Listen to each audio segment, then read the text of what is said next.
Welcome back. You're watching Summit AM, your essential breakfast briefing. We'll update the headlines in a little while. And at the top of the hour, RMB's Imtiaz Muhammad Ali is joining us for the Markets Open.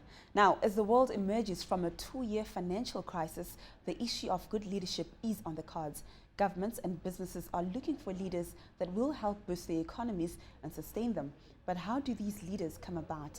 Jack Zenger, co-founder and CEO of Zenger Folkman, a consulting firm offering leadership development programs, is with me in studio to help us unpick this issue. Jack, thank you so much for coming. It's nice to be here. Thank you. Great, and thank you for visiting South Africa. Now, what's your main reason, or what's the reason behind the visit to South Africa? Our organization recently established a new partnership with a local organization called Louis Allen.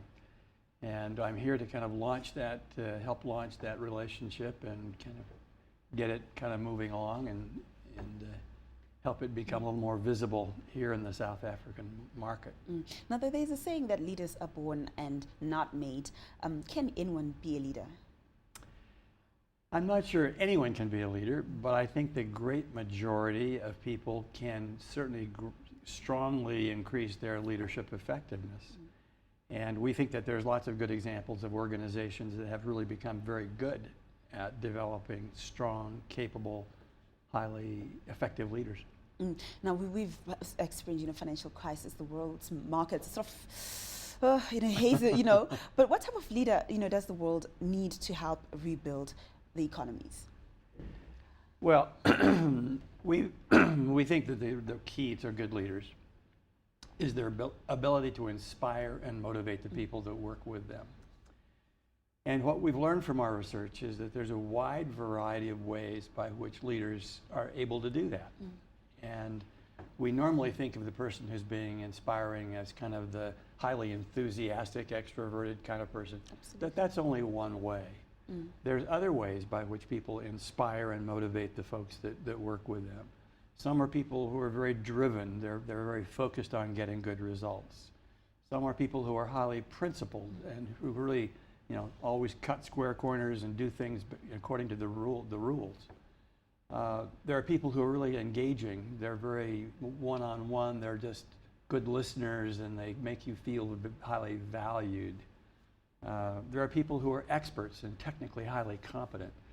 So we've identified at least 6 different ways that leaders can be inspiring, and they're quite different personalities. So we strongly believe that there's an opportunity for almost everyone to become a highly inspiring, motivating leader for the person that they work with. Absolutely. Now let's sort of shift gear and talk about leadership and morals. Often you find that political leaders, are in trouble because of bad behavior according, to the people they lead. I mean, is there a tendency that sort of, that business leaders don't tend sort of to comply with the same morals? How can that be dealt with? Well, we have a process by which we have people who are the subordinates and the peers and the boss of a given manager or leader complete a questionnaire that answers a whole bunch of questions about how this person behaves. And we measure at least 16 different dimensions, one of them being honesty, character, integrity. And it's fascinating. The highest score that most business leaders get is about their character and honesty and integrity as seen through the eyes of their subordinates. So it's fascinating to me that within the organization itself, people don't see lots of bad behavior. It seems like, and here's my theory, it seems like as people get elevated to higher and higher positions, they're less accountable, they have less visibility, no one supervises what they do. Boards of directors don't really pay much attention to what the CEO or the president does. There's lots of pressure on the president to produce good results, especially for the stock market, so that their stock goes up. So there's all these pressures that they're kind of unaccustomed to, and there's all these and then they've got huge temptations. They have access to pools of money that they've never had access to before, and there's no oversight. I'm just going to hold you there because you spoke about accountability. Now, what are your thoughts on leadership accountability? Well, my thoughts on leadership accountability are that leaders need to be held accountable for doing what they're doing. And that one of the mistakes organizations make, both public and private, is when we don't hold leaders responsible and accountable for their behavior and their performance. And one of the ways you can go about doing that is to collect data from their subordinates and their peers and their boss that gives them feedback on how they are seen in terms of their ability, their willingness to really treat the human resource the right way.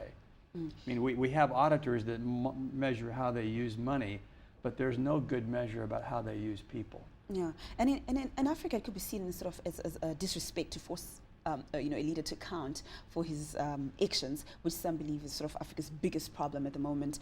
As you travel the world, do you ever find that sometimes culture clashes with the type of leadership style that you are lecturing about? There's no question that there are interesting differences from continent or from nation to nation. I would tell you that the similarities are far greater than the differences. So we've collected data in Europe, we've collected data in Latin America, in all through North America. We're beginning to do more here in Africa. We've done quite a bit in the Middle East. And what's remarkable is how similar the patterns of behavior are from nation to nation, culture to culture. There are some slight differences, but they're not as dramatic as you would probably maybe imagine. Absolutely. Well, Jack, I want to take this further, but we've run out of time. Thank you so much for joining us. You're very welcome. Great. Nice to be with you. Thanks. Great, thank you. That was Jack Zenger. He's co-founder and CEO of Zenger Folkman. Thanks for watching.